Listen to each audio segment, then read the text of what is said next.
जय श्री राम जय श्री श्याम सभी को। मैं तोमर आपके अपने इस YouTube चैनल पर एक बार फिर से आपका हार्दिक अभिनंदन करता हूं। आज हम अपने क्लास 11th का चैप्टर नंबर 1 स्टार्ट करने जा रहे हैं मैथमेटिक्स का, जिसका नाम है सेट्स। आपको लिखा हुआ दिख रहा होगा।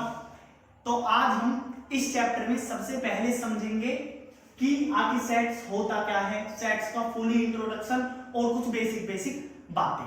तो आइए लेक्चर करते हैं स्टार्ट। देखिए सबसे पहले ये लेक्चर किसके लिए इंपॉर्टेंट होने वाला है वो जानिए। देखिए सीबीएसई, यूपी या अदर बोर्ड्स जिसमें भी सेट्स होता है उन सभी के लिए बेनिफिशियल है, या फिर अगर किसी को भी सेट्स की नॉलेज लेनी है उनके लिए भी ये बेनिफिशियल है। साथ के साथ अगर कोई जेई की प्रिपरेशन कर रहा है तो उसके लिए भी ये बेनिफिशियल होने वाला है। ठीक है, तो हम इसके आने वाले लेक्चर्स में साथ के साथ कुछ जेई के क्वेश्चंस लगाएंगे, कुछ सीबीएसई और यूपी के क्वेश्चंस लगाने वाले हैं। ठीक है, मतलब कुछ NCERT and other books question और कुछ जेई के क्वेश्चंस लगाने वाले हैं। ठीक है, तो आइए हम करते हैं स्टार्ट। देखिए सबसे पहले चैप्टर स्टार्ट करने से पहले हम जानते हैं कि इस चैप्टर में हम आके पढ़ने क्या क्या वाले हैं। मींस ये कि इसकी समरी क्या होने वाली है, इस चैप्टर की समरी क्या होने वाली है कि इस चैप्टर में किस किस स्टेप से चलने वाले हैं। देखिएगा सबसे पहले हम जानेंगे कि डेफिनेशन क्या है सेट की। आखिर ये सेट है क्या, मीनिंग है क्या ये सेट का। सेट्स हमने बोल तो दिया, सेट्स होती क्या चीजें हैं उसके बारे में जानेंगे। फिर हम जानने वाले हैं कि सेट को नोट कैसे किया जाता है, मींस इसका नोटेशन जानेंगे। एंड साथ के साथ जानेंगे कि इसकी रिप्रेजेंटेशन क्या है। क्या जानने वाले में रिप्रेजेंटेशन क्या है। ठीक है भाई, तो इसकी नोटेशन, रिप्रेजेंटेशन ये जानने के बाद हम आगे बढ़ेंगे। फिर कुछ इंपॉर्टेंट सेट्स के बारे में जानेंगे, सम इंपॉर्टेंट सेट्स के बारे में जानेंगे। ठीक है जी, कुछ इंपॉर्टेंट सेट्स के बारे में जानने के बाद फिर हम आगे बढ़ेंगे और आगे बढ़ते हुए फिर हम चलेंगे सेट्स के टाइप्स पर। सेट्स के टाइप्स पर कहां पर हुई, सेट्स के टाइप्स पर, कि सेट किस किस टाइप का होता है। जैसे कि अभी मैं आपके सामने कुछ नाम लेने जा रहा हूं, जैसे कि एनपीटी सेट होता है हमारा सिंगलटन सेट होता है हमारा। ठीक है, फाइनाइट, डिसजॉइंट एंड इनफाइनाइट, इस टाइप के हमारे कुछ सेट्स होते हैं। अब वो हमने नाम क्या ले रहा हूं भैया, क्या बोले जा रहे हो आप, क्या नहीं बोल रहे हो उसको समझ में नहीं आ रहा। देखिए साथ के साथ जब हम बढ़ेंगे ना सब समझ में आने वाला है। अभी आप बस इतना ध्यान रखिए समझने में कि हम टाइप्स ऑफ सेट्स पढ़ेंगे, फिर उसके बाद हम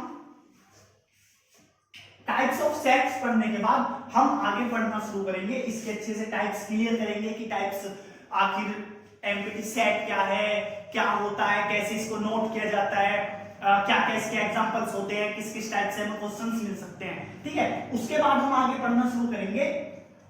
डेफिनेशन कर लिया, नोटेशन, रिप्रेजेंटेशन कर लिया, इंपॉर्टेंट सेट्स के बारे में पढ़ लिया हमने टाइप्स भी पढ़ लिए। अब टाइप्स के बाद हम बढ़ेंगे कुछ रिलेशंस के बारे में। रिलेशंस किसका भाई, रिलेशन बिटवीन सेट्स के बारे में रिलेशंस कुछ कैसे, जैसे कि कोई सेट्स होंगे। अब सेट रिलेशन में सेट्स की बात हो रही है, इसका मतलब ये तो नहीं सिंगल सेट होगा, नहीं एक के बीच में तो रिलेशन कैसे पता लगेगा। रिलेशन मतलब मोर देन, बिटवीन की बात हो रही है तो मोर देन वन होगा सेट। तो कोई भी सेट्स होंगे, टू सेट्स होंगे और मोर देन टू सेट्स होंगे, उनके बीच में रिलेशन होगा। किस टाइप से रिलेशन होगा कि भाई इनके एक सेट है।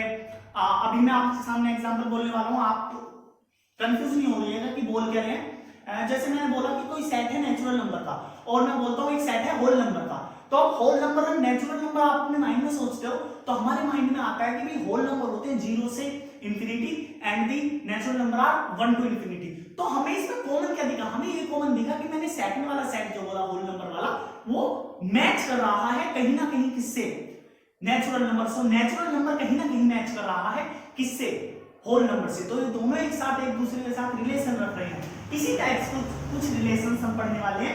इसमें। अब ये रिलेशंस कैसे होते हैं देखिए, इसमें हम सब सेट्स पढ़ते हैं, इसमें हम सुपर सेट्स पढ़ते हैं, इसमें हम पावर सेट पढ़ते हैं, ठीक है, इस टाइप से इसमें हम यूनिवर्सल सेट पढ़ते हैं, तो इस टाइप से हम सेट पढ़ते हैं, तो उसको मैंने नाम दिया है रिलेशन बिटवीन सेट्स, ठीक है। तो कोई कंफ्यूजन नहीं, मुझे नहीं लग रहा होगा अभी तक तो कोई कंफ्यूजन होने वाली बात नहीं, तो समरी चल रही है, ठीक है। नेक्स्ट देखते हैं, देखिए रिलेशंस के बाद हम पढ़ेंगे इसके बारे में, इसका वेन डायग्राम। अब ये वेन डायग्राम क्या होता है, क्या नहीं होता है, ये भी हम बहुत अच्छी तरह से लेक्चर में समझने वाले हैं आने वाले लेक्चर्स में, ठीक है जी। वेन डायग्राम के बाद इसकी हेल्प से एंड अदर जो अभी तक हमने समझा होगा उसकी हेल्प से हम कुछ ऑपरेशंस पढ़ेंगे,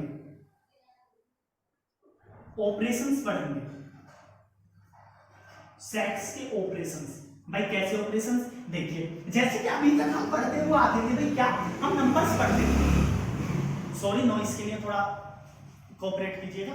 देखिए तो जैसे हम अभी तक नंबर्स पढ़ते हुए आते थे, कैसे नंबर्स मिल गया 1 2 3 4 ये सभी नंबर्स पढ़े, तो हमने स्टार्टिंग में जैसे नंबर पढ़ा 25 42 ऐसे नंबर्स पढ़े, फिर धीरे धीरे इनमें ऑपरेशंस लगाने शुरू किए, कैसे जैसे कि 25 + 5 = 30 हो गया, तो ऑपरेशन किसका लगा, प्लस का लगा।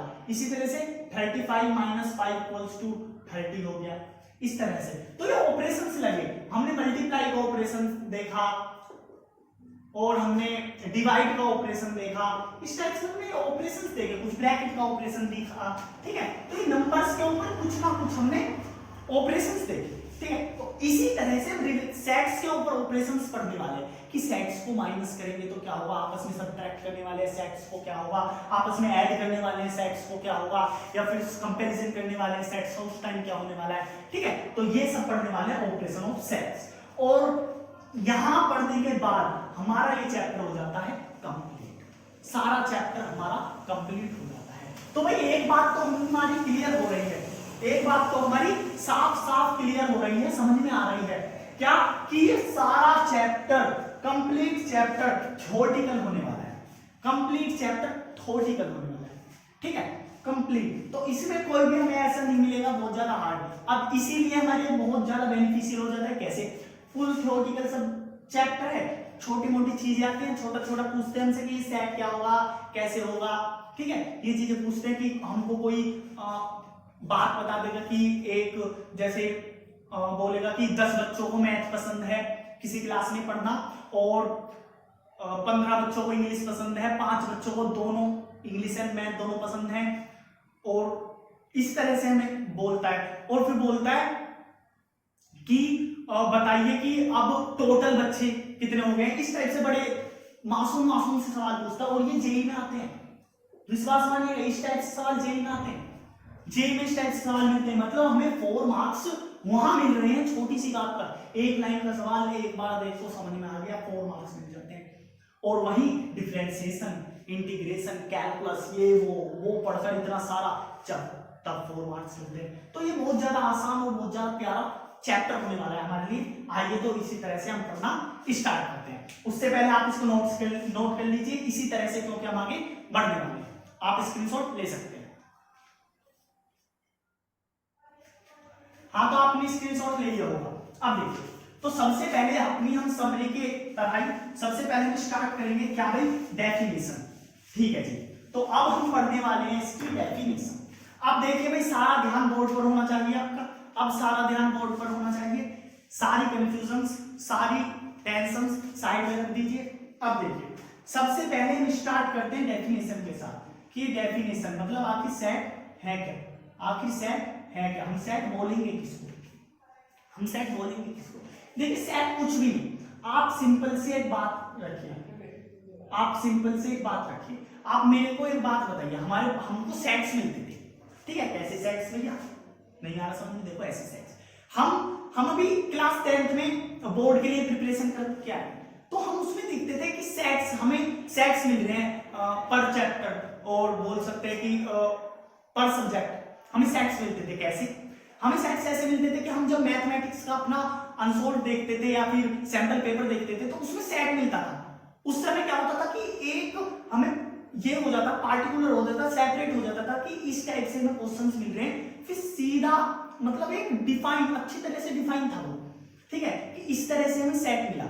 इसी तरह से हम देखते हैं कि हमको नोटबुक्स का सेट मिलता है कि 6 नोटबुक का सेट हो गया, 12 नोटबुक का सेट हो गया, 4 नोटबुक का सेट हो गया, इस टाइप से सेट मिलता है। तो सेट से एक बात तो पता लगती है, हमें क्लियर हो जाता है मीनिंग, अच्छी तरह से मीनिंग क्लियर हो जाता है सेट से।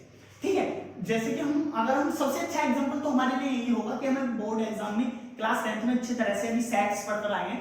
कैसे कि हमारे फर्स्ट सेट है, हमारे सेकंड सेट है, तो उससे क्या होता था कि एक पार्टिकुलर हो गया कि हाँ ये निश्चित हो गया कि हाँ हमें यही पढ़ना है।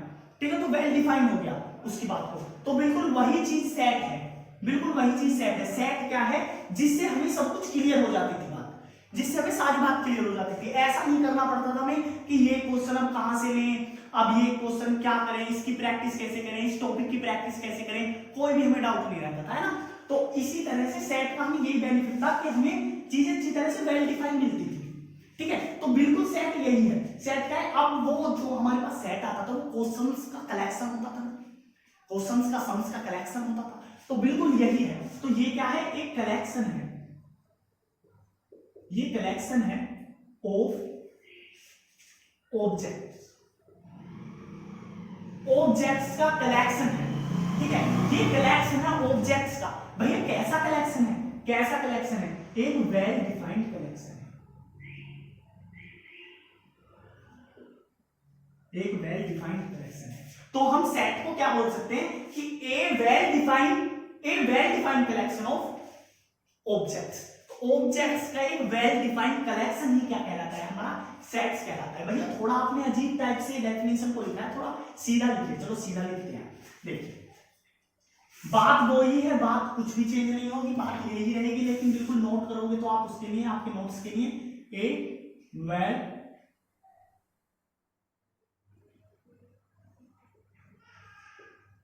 Defined collection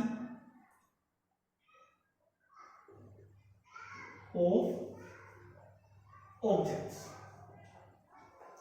A well defined collection of objects. ठीक है जी, एक वेल डिफाइंड कलेक्शन किसका भाई, ऑब्जेक्ट्स का। वो हमें पता लगा सेट। भैया अब तक इतना तो ठीक है कि वेल डिफाइंड कलेक्शन सेट्स होता है सर, इतने में हमें कोई भी डाउट नहीं होना चाहिए, इतने में हमें कोई भी प्रॉब्लम नहीं होनी चाहिए। ठीक है, ठीक है, ये वेल डिफाइंड कलेक्शन आपने सेट्स का बोल दिया। लेकिन ये क्या वर्ड आ रहा है वेल डिफाइंड, मतलब मीनिंग क्लियर नहीं होता। अभी तक हमने बहुत जगह पढ़ लिया, स्कूल में भी टीचर्स ने बताया, ट्यूशन में भी टीचर्स ने बताया, ये बताया वेल डिफाइंड। आखिर वेल डिफाइंड का मीनिंग क्या निकलता है, आखिर वेल डिफाइंड मतलब कैसे पता लग गया हमको, फिर भी हम क्लियर नहीं कर पाते कि सेट क्या है, फिर भी वेल डिफाइंड क्लियर नहीं होता। देखो मैं बताता हूं, वेल डिफाइंड कुछ भी नहीं, केवल एक सिंपल सी बात ध्यान रखना, वेल डिफाइंड उसको बोला जाएगा जिसका ओपिनियन सबके लिए सेम हो, सबके लिए सेम। मतलब अगर मुझसे कोई पूछेगा नेचुरल नंबर क्या है, मुझसे कोई पूछेगा नेचुरल नंबर क्या है, तो भैया क्या जवाब देने वाले हैं, भैया सिंपल सा जवाब देने वाले हैं कि नेचुरल नंबर होता है भाई, नेचुरल नंबर होता है भाई, नेचुरल नंबर होता है क्या, 1 to इंफिनिटी पॉजिटिव, ये होता है नेचुरल नंबर। भैया ये जवाब देने वाले हैं। अब अगर चलो मैं आपसे पूछता हूं, यही बात मैं आपसे पूछता हूं, व्हाट आर नेचुरल नंबर, तो आप सिंपल बोलोगे नेचुरल नंबर 1 to इंफिनिटी। अब आप ये बात नेचुरल नंबर वाली किसी से भी पूछ लो, किसी से भी, सबका ओपिनियन एक ही रहेगा, सेम ही रहेगा। तो दैट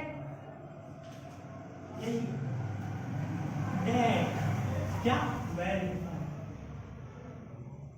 यही तो वेल डिफाइंड है, क्या ओपिनियन सेम, बस।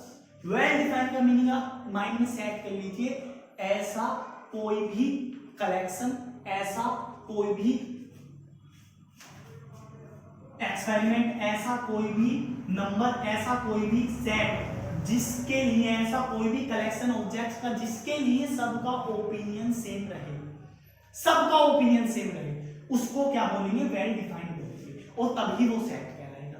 जैसे कि एक और एग्जांपल ले लेते हैं, मैं बोलता हूं आपसे भाई कि यस, मैं आपसे बोलता हूं कि इवन नंबर,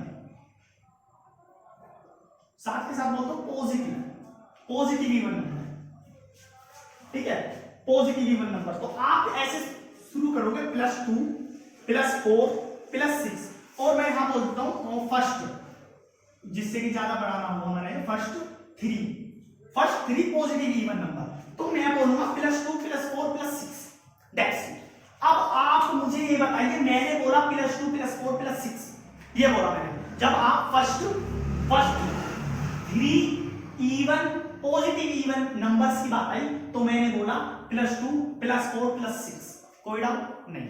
अब आपसे मैं यही बात पूछता हूं, मैं आपसे बोलता हूं कि फर्स्ट थ्री इवन नंबर बताइए मुझको पॉजिटिव, तो आप भी यही बोलोगे 2 4 एंड 6, यही बोलोगे ना। आप ये बात किसी से भी पूछ लीजिए, हर कोई बात सेम ही रखेगा हमारे सामने, सब सेम बोलेंगे क्या कि भैया +2 +4 +6 होने वाले, तो यही वेरीफाइंड है। अब वेरीफाइंड क्या नहीं है, क्या नहीं है, देखिए जैसे कि हम क्रिकेट तो हम सभी देखते हैं, इस टाइम जोर शोर से आईपीएल चल रहा है भाई, अप्रैल का मंथ हमारा आईपीएल वाला जाता है, अप्रैल में का जोर शोर से आईपीएल चल रहा है। अब मुझे आप एक बात बताइए, मैं आपसे एक सिंपल सी बात बोलने लग जाऊं, मैं आपसे बोलने लग जाऊं कि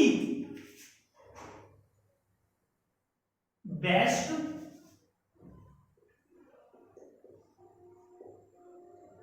बैट्समैन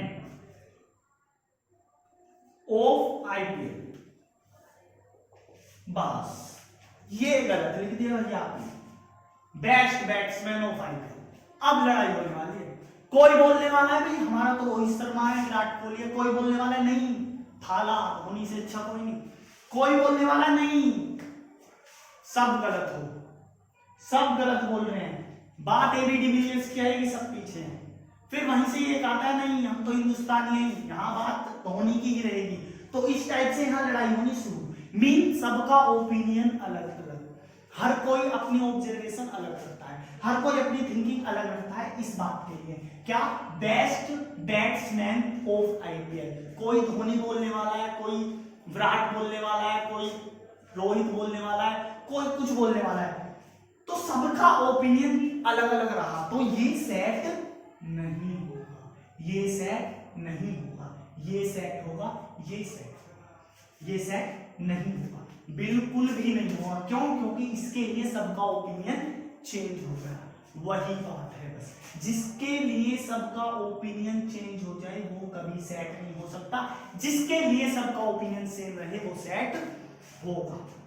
ठीक है भाई, कोई भी डाउट नहीं। भैया एक एग्जांपल और ले लीजिए इसका कि जो सेट नहीं होगा। अच्छा चलो एक एग्जांपल और हम अलग से लेते हैं, कैसा देखिए इस तरह से मैं एग्जांपल लेता हूं, ये तो होगा क्रिकेट। अब कुछ बोलेंगे कि भैया हम तो क्रिकेट नहीं देखते हैं, या कुछ बहनें होंगी वो बोलेंगी भैया हम तो क्रिकेट देखते नहीं है, क्या है हमारे भैया तो बस क्रिकेट लगाए रखते हैं, कि है क्या। चलो क्रिकेट नहीं, अब कुछ अलग का एग्जांपल ले लेते हैं, कैसे किस तरह से। देखिए मैं आपसे बोलता हूं, क्या बोलता हूं कि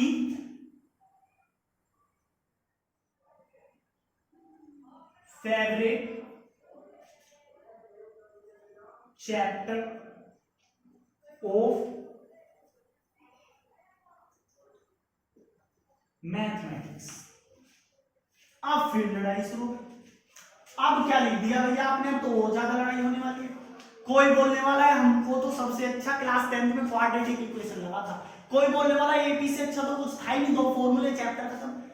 अब एक बोलेगा भाई मुझे तो प्रोबेबिलिटी से अच्छा कोई नहीं लगा, एक formula, total outcome, favourable outcome, सब खत्म, कुछ फंडा ही नहीं, एक सिंपल लगाना number of favourable outcome upon number of total outcome, सब खत्म। कोई बोलने वाला नहीं जी हमें तो पॉलिनोमियल बहुत अच्छा लगा, कुछ भी नहीं था। तो हर किसी का ओपिनियन, हर किसी का ऑब्जर्वेशन, हर किसी की थिंकिंग इसके लिए क्या रहने वाली है, अलग रहने वाली है। किसकी? फेवरेट चैप्टर ऑफ मैथमेटिक्स की। तो हर कोई अपना ओपिनियन अलग रखेगा, अपनी थिंकिंग अलग रखेगा। तो ये भी क्या हुआ? सेट नहीं हुआ, ये भी सेट नहीं हुआ। भाई थिंकिंग अलग है तो सेट नहीं है, बात खत्म। थिंकिंग अलग है तो सेट नहीं है, दैट्स इट।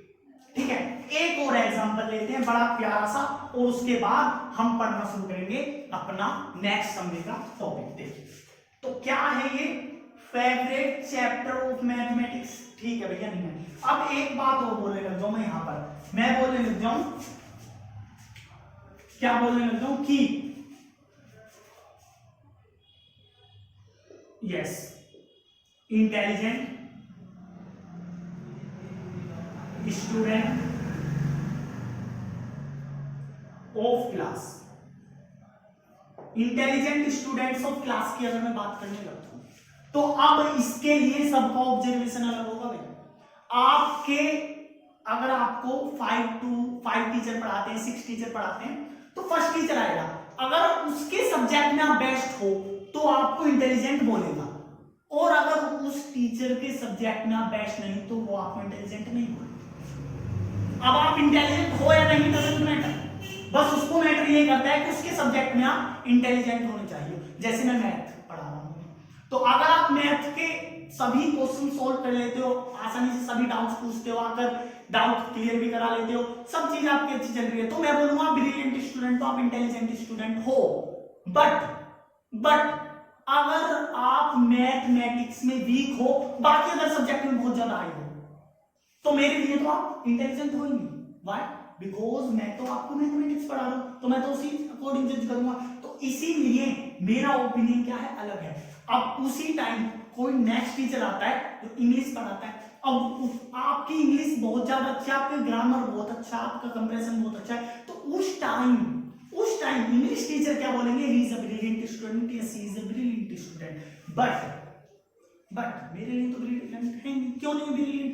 क्योंकि वो मैथ के सम सॉल्व नहीं कर रहा। तो बात यही कि यहाँ पर ओपिनियन क्या हो गया, चेंज हो गया। तो ये भी सेट नहीं है, ये भी सेट नहीं है। बट अगर मैं ये बोलने लग जाऊं क्या कि स्टूडेंट who have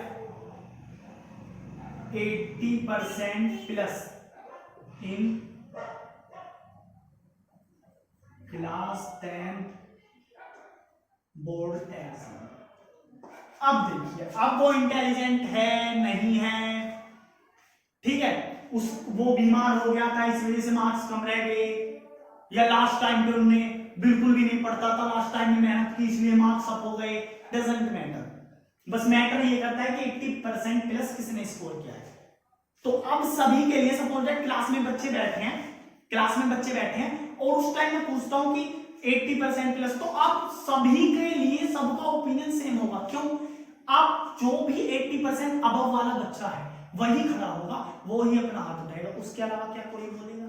नहीं बोलेगा। तो इस टाइम क्या हो गया, ये डिफाइन हो गया, क्लास में डिफाइन हो गया कि हाँ भाई ये वही बच्चे हैं जिनका 80% प्लस स्कोर है, ठीक है। अब चाहे हम मैथ का टीचर आ जाए, चाहे इंग्लिश का टीचर आ जाए, चाहे आर्ट का टीचर आ जाए, डजंट मैटर, हर कोई सेम बात बोलेगा कि इस बच्चे के 80+% थे, किसमें भाई? क्लास 10th में, ठीक है, कोई डाउट नहीं। तो ये है वेल डिफाइंड, इसीलिए है ये क्या सेट, ये सेट नहीं है, ये सेट नहीं है, ये सेट नहीं है, ये सेट है।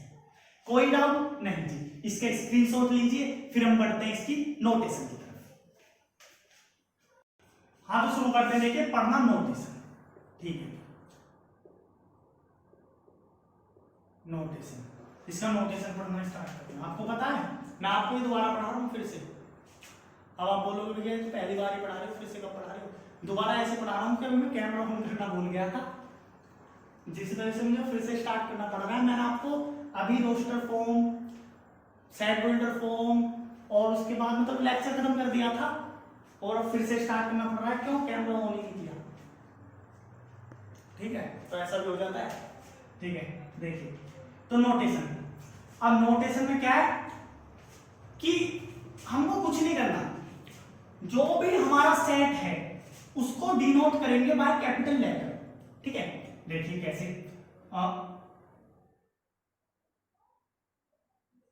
Set denoted by capital alphabet, जैसे कि K, V, T, A, B, C, X, Y, Z, E T C. अब भैया ने कंफ्यूज करने के लिए उल्टा सीधा क्यों लिख दिया? ये कंफ्यूज करने के लिए, माइंड क्लियर करने के लिए, कभी बस ए बी सी ही लो, उसके अलावा कुछ लो ही ना सेट में। मतलब ये इसलिए लिखा है उल्टा सीधा क्योंकि आप समझ सको कि केवल ए बी सी ही नहीं है और कुछ भी है। जैसे हम बच्चों को समझाते हैं क्या कि वेरिएबल, तो बच्चे के दिमाग में वेरिएबल केवल एक्स एंड वाई ही रहते हैं, उसके अलावा कुछ वेरिएबल ही नहीं आता उसके दिमाग में। कभी पूछो कोई वेरिएबल ऐड करना है तो एक्स ऐड करेगा, कभी वो पी वेरिएबल ऐड करेगा नहीं करेगा, कभी वो क्यू वेरिएबल ऐड करेगा नहीं करेगा। इसीलिए जब क्वाड्रेटिक इक्वेशन में Q square plus Q style से आता है बड़ा कंफ्यूजन क्रिएट कर देता है उसके लिए। क्यों? क्योंकि उनके दिमाग में ये रहता है, ठीक है, तो कंफ्यूज नहीं होएगा। ये इसलिए है केवल, मतलब केवल आप एबीसी यूज ना करो, कुछ भी यूज कर सकते हैं अल्फाबेट वर्ड, बट ये है कि आप कैपिटल यूज करोगे, आप स्मॉल यूज नहीं कर सकते, ठीक है। आइए बढ़ते हैं। अब देखिए तो कोई कंफ्यूजन नहीं, अभी देखिए, अभी मैं आपको बस थोड़ा सा समझा रहा हूं ये नोटेशन, अभी नोटेशन कंप्लीट नहीं हुआ है, अभी मैंने आपको थोड़ा सा बोला है केवल नोटेशन, अब कंप्लीट कब होगा, बस अभी देखिए हम रिप्रेजेंटेशन पढ़ने वाले हैं, तो फिर से कंप्लीट हो जाएगा नोटेशन। कैसे देखिए नोटेशन आप इतना समझेंगे ना, इसके लिए हम थोड़ा छोड़ देते हैं जरा, लीजिए, हाँ जी, इसमें हम नोटेशन अपना कर लेंगे। अब आता है हमारा क्या था, रिप्रेजेंटेशन। रिप्रेजेंटेशन, जी सर, रिप्रेजेंटेशन। आइए अब करते हैं सेट को रिप्रेजेंट, ठीक है जी। फर्स्ट मेथड कौन सा जी, जो कि हम अभी तक पढ़ते हुए आ रहे थे, क्या, सेट बिल्डर। अब भैया अभी तक तो कुछ पढ़ा ही नहीं, अभी बताता हूं, देखो क्या बताता हूं। देखो फर्स्ट है सेट बिल्डर फॉर्म, ठीक है जी, सेट बिल्डर फॉर्म या फिर मेथड, ठीक है। अब ये सेट बिल्डर फॉर्म मेथड में क्या पढ़ते हुए आ रहे थे हम, देखिए हम अभी तक ये पढ़ते हुए आ रहे थे, क्या, देखो क्या एग्जांपल मैंने बोला, सेट ए, अब ए क्यों लिख रहा हो भैया, कैपिटल ए क्यों लिख रहे हो, इसीलिए क्योंकि सेट कैसा होना चाहिए, कैपिटल लेटर में होना चाहिए, तो मैंने इसीलिए ए लिखा। अब लो पहले तो ए नहीं लिख रहा हूं, ए नहीं लिखा जाएगा, यहां पे लिखा जाएगा, कुछ और लिखते हैं, क्या, के लिखे, ओके, सेट के, ठीक है, ठीक है।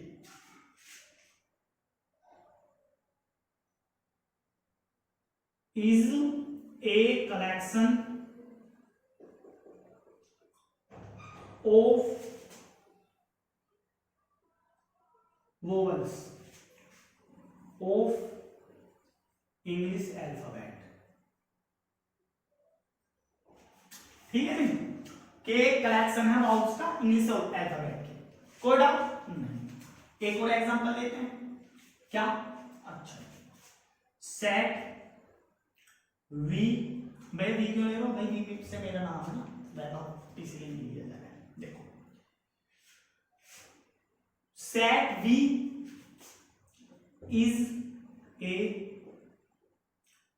कलेक्शन ऑफ पॉजिटिव इंटीजर्स, ठीक है, पॉजिटिव इंटीजर्स, ठीक, कोई कंफ्यूजन नहीं, कोई भी कंफ्यूजन नहीं। आइए आगे बढ़ते हैं। देखो ये अभी तक हम पढ़ते हुए क्या आ रहे थे, मैंने हर बार आपसे यही बोला, क्या बोला कि हम कोई नेचुरल नंबर ले रहे हैं, हम 80% अबव स्टूडेंट्स ले रहे हैं, हम वाउल्स ले रहे हैं, हम पॉजिटिव नंबर ले रहे हैं, हम इवन इंटीजर ले रहे हैं, हम ये ले रहे हैं, हम वो ले, मतलब सभी टाइप्स इस तरह से मैं बोल रहा था। तो मैं ये क्या बोल रहा था, आपके सामने सेट को बिल्ड कर रहा था, आपके सामने सेट को बना रहा था। अब तभी आपके सामने बना रहा था ना, बिल्कुल तभी के तभी, है ना, बिल्कुल तभी बन रहे थे। तो इसीलिए इसका नाम दिया हमने सेट बिल्डर फॉर्म, ठीक है। सेकंड क्या होता है, सेकंड आता है रोस्टर फॉर्म, रोस्टर फॉर्म, और या फिर हम इसको बोलते हैं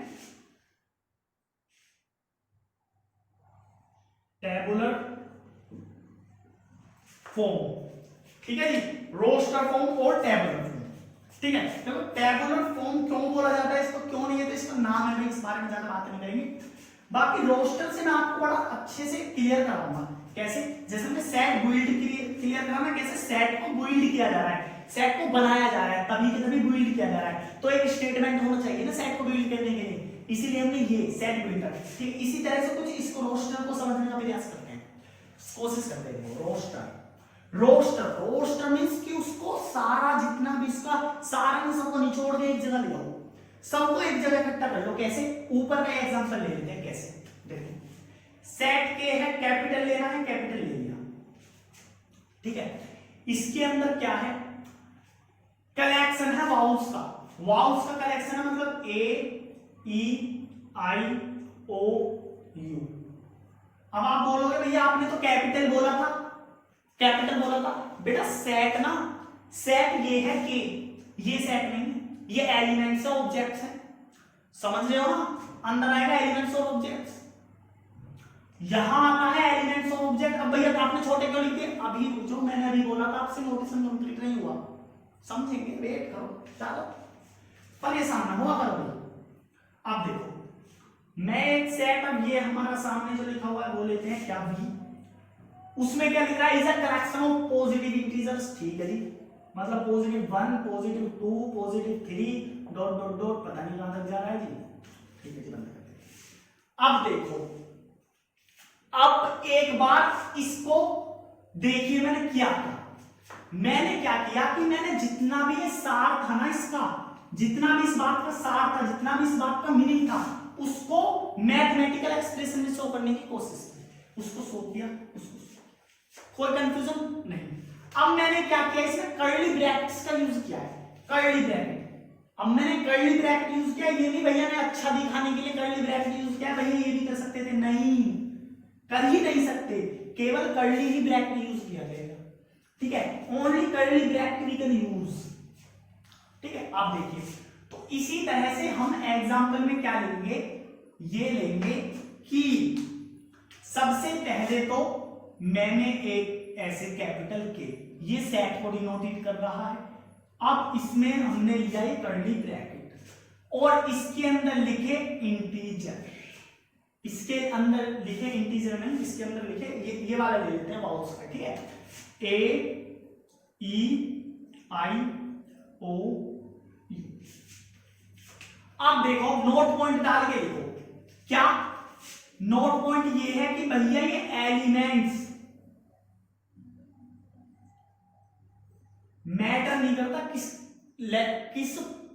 लेटर में लिखा हुआ है, elements can be right in small and capital. Okay, small और कैपिटल किसी में भी लिख सकते हैं, बट ये सेट का ओनली कैपिटल में ही लिखा जाएगा, it can be right only in capital, ये केवल कैपिटल में ही लिखा जाएगा, ये केवल कैपिटल में लिखा जाएगा, ध्यान रखना ये कैपिटल में लिखा जाएगा, ठीक है जी। ये एलिमेंट क्यों हम स्मॉल और कैपिटल कैसे लिख सकते हैं, मतलब भैया हम ये ऐसे कर सकते थे, यहाँ ए ई आई ओ यू बिल्कुल कर सकते थे, बिल्कुल कर सकते हो, मैंने लोग यही कर दिया, यही छोड़ दिया, बिल्कुल कर सकते हो, ठीक है जी। अब देखिए एक बात समझने वाले, अब मेरे नाम से समझना इस बात को, कैसे, मैंने सेट के लिया, मैंने लिखा वी, कैपिटल लिख दिया भाई, वी ए स्मॉल लिखेंगे, V A I B H A V, ये क्या भैया अपने नाम का सेट बना दिया, बिल्कुल जी अपने नाम का सेट बना दिया। अब देखो V A I B H A V Vaibhav के एक सेट है जिसके अंदर V I B H A V Vaibhav है, ठीक है जी। अब देखो, अब नोट पॉइंट क्या है, इधर साइड में को लिखना नोट पॉइंट, अरे यार ब्लू मार्कर ये चल ही नहीं रहा, कोई नहीं ब्लैक से दिखाएंगे नोट पॉइंट क्या है जी। नोट पॉइंट बॉक्स में बंद करके लिखना प्यारे से बॉक्स में, क्या कि रिपीटेशन ऑफ एलिमेंट्स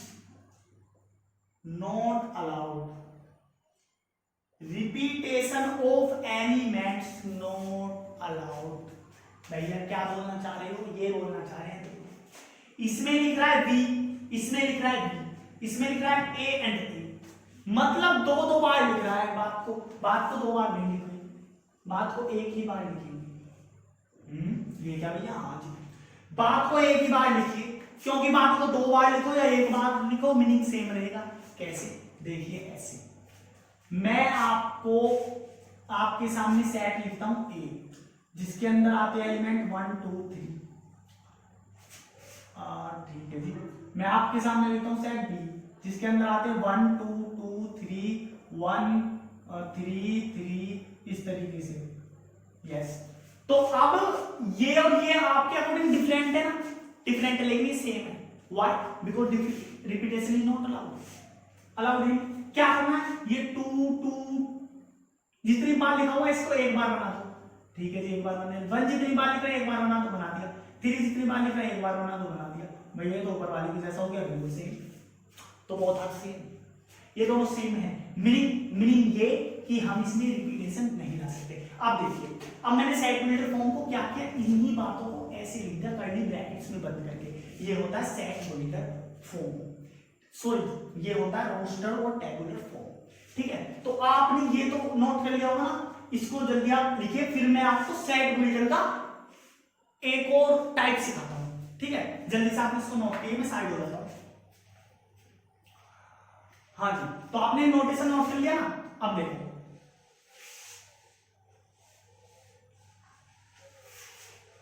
ठीक जी, अब देखो ये सेट बिल्डर का ही मैं आपको टाइप सिखाता हूं एक और लिखने का।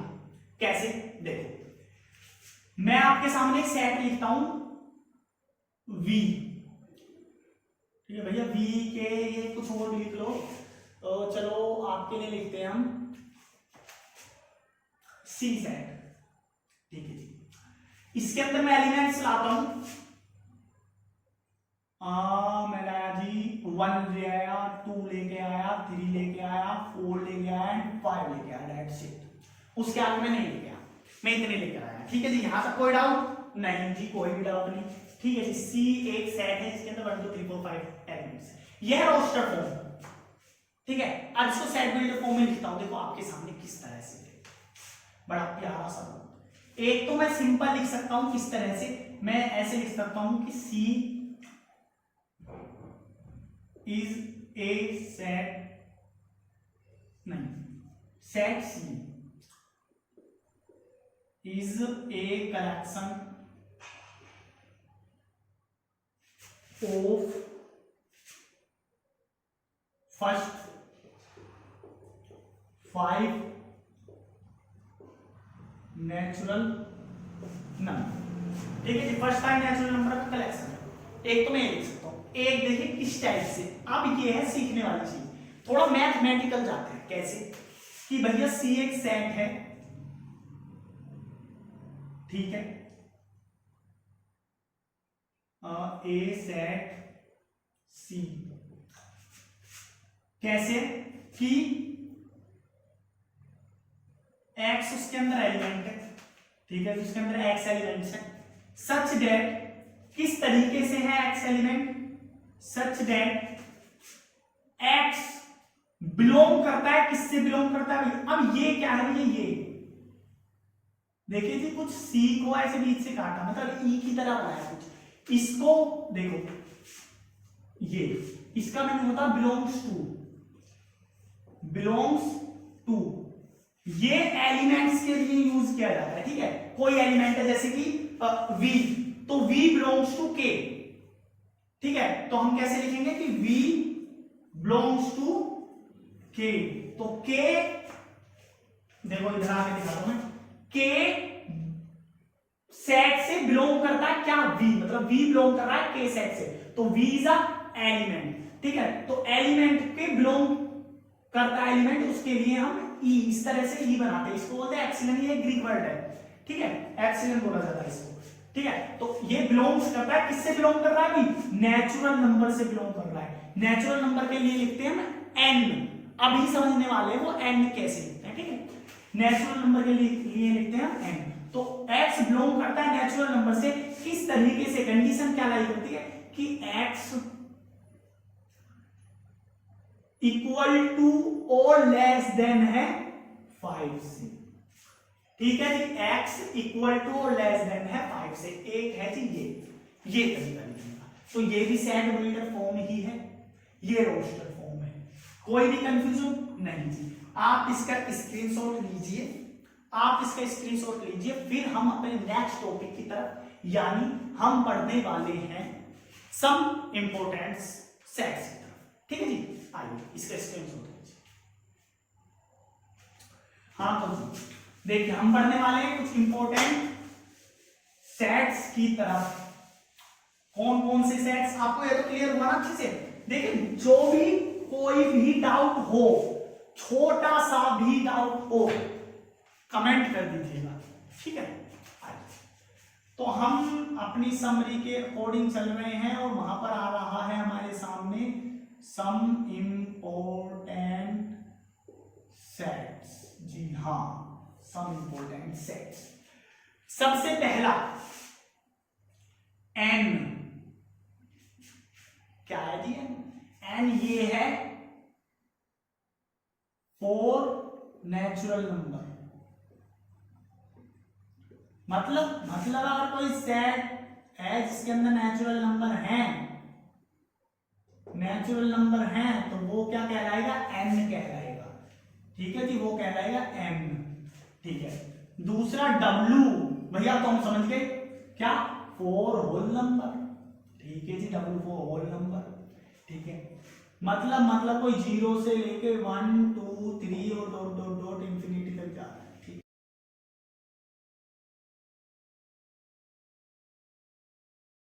इट्स इंटीजर और जेड भी बोल देते हैं हम इसको। ठीक है जी, 4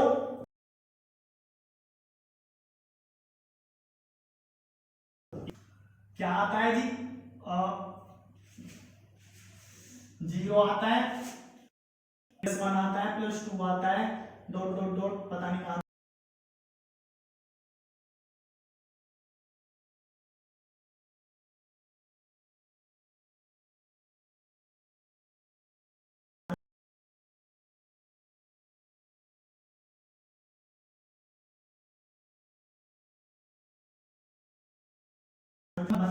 मतलब ये, अगर रेशनल नंबर के लिए कोई सेट बना रही हो तो उसमें क्यों लिखेंगे? जैसे कि 3/4, 0 और 2/4, 4/4। ठीक है, इस तरीके से। तो ये सब क्या होंगे? मैं यहाँ पर इंफिनिटी कर देता हूँ, मतलब पता नहीं कितने अनंत है, बहुत सारे हैं अनंत। ठीक है जी, ये हो गया 4। ये 5 क्या है जी?